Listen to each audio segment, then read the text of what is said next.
Prime Minister says you've never had it so good. How is it possible for this Prime Minister to be so costly and so out of touch with reality? 40%. Does he believe that people paying these exorbitant prices should be thankful for his economic lessons? Today, the Prime Minister and I will meet to discuss the 10th Liberal budget deficit. Our priority as Conservatives is an affordable budget for an affordable cost of living for the Canadian people. The Prime Minister promised he would spend less, but his deficit spending is 100% more. He promised he'd be judged by the prices at the grocery store.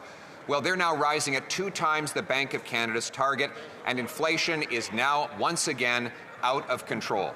Will the Prime Minister learn from the inflationary, costly failures of the 10 years of Liberal government and accept our plan for an affordable budget for an affordable life? The Right Honourable Prime Minister.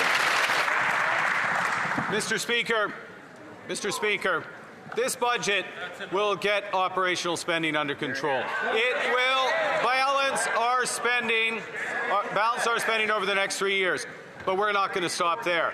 We are going to invest in this country. We are going to have the biggest investment in this country in generations, the largest capital spend in generations, the most ambitious trade diversification in our nation's history.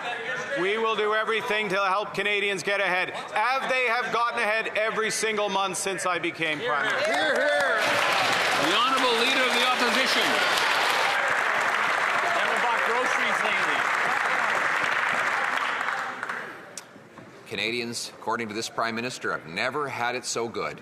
If you're that single mother out there walking down the grocery aisle looking at prices rise before your eyes, if you're that senior choosing between eating and heating, if you're one of the countless Canadians who see that roasted coffee is up 41% since the Prime Minister took office, that nuts and seeds up 15%, that food price inflation is now double the target, or if you're one of those 2 million people that are lined up at food banks every single month, the Prime Minister says you've never had it so good.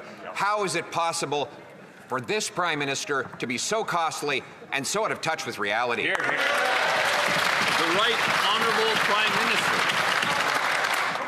Okay, Mr. Speaker, it's time once again for our economic lesson. Okay. Getting ahead means your wages grow faster than inflation.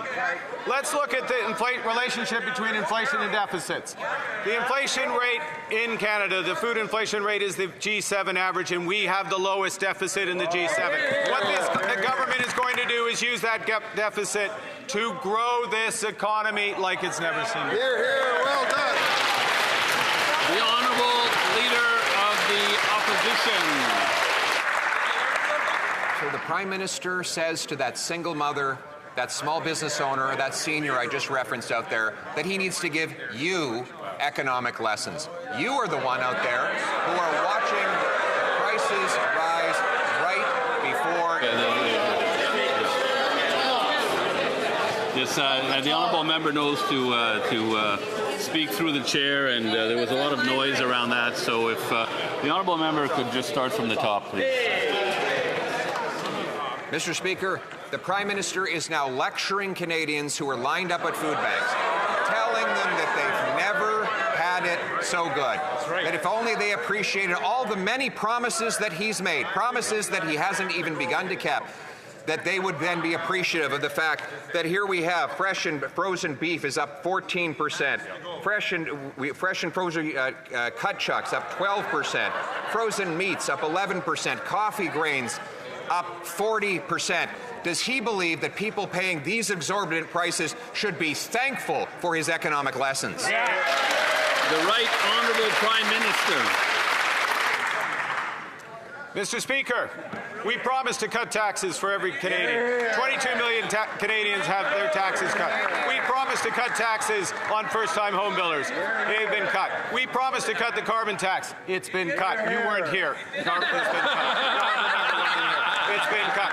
And we promised to build this country strong. November 4th, this House will have a choice. Are you with us for those single mothers? Are you with us for those farmers? Are you with us to build this country strong so they can get it? That's a very good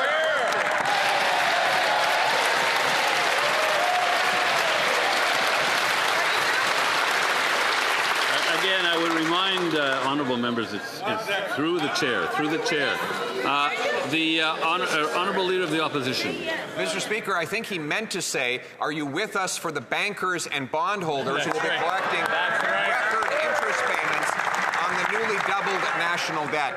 The Prime Minister has literally doubled the deficits that he inherited from the Liberal government, deficits that were already exorbitant and out of control. And what do you know? Inflation immediately started to rise. 2 of the 4 measures are outside of the acceptable Bank of Canada range. All 4 measures are above the Bank of Canada's 2% target. The more he spends, the more things cost. Does he acknowledge at least that every dollar he spends comes out of the pockets of hardworking Canadians? The Right Honourable Prime Minister. Mr. Speaker, we are putting more dollars in the pockets of hardworking Canadians because we cut taxes on 22 million Canadians. Mr. Speaker, our focus is putting even more dollars in the pockets of hardworking Canadians. That is why we will have the most ambitious capital investment program this country has ever seen, the most ambitious home building program this country has ever seen, the biggest investment in defence and our industrial capacity that this country has ever seen, and the biggest and most effective climate competitiveness strategy that this country has ever seen. The honourable member for Belleuil-Chambly.